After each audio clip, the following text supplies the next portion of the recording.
Lo tahu gak sih ada radio yang bisa menghabisi banyak orang sih? Loh, dihabisinnya gimana tuh, Sean? Gue bakal ceritain salah satu pembantaian tercepat di dunia yang menghabisi hampir 1 juta nyawa dalam waktu 100 hari. Waduh, mau cetung pasti malu mendengar ini.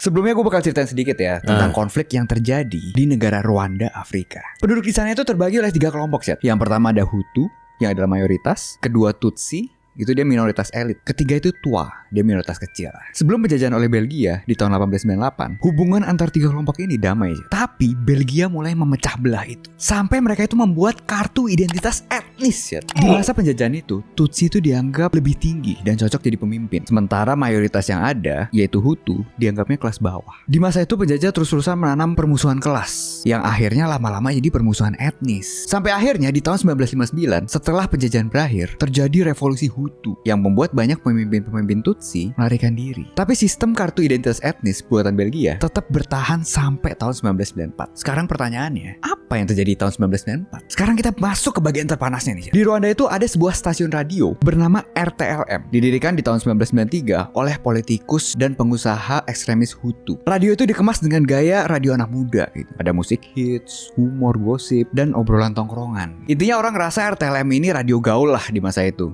dibanding radio lain. Sampailah akhirnya di bulan April 1994, di mana pesawat dari Presiden Hutu itu ditembak jatuh. Kelompok ekstremis Hutu yang udah menunggu momentum nih langsung bergerak di situ. Radio RTLM yang tadinya itu adalah radio hiburan langsung berubah menjadi radio koordinasi pembunuhan.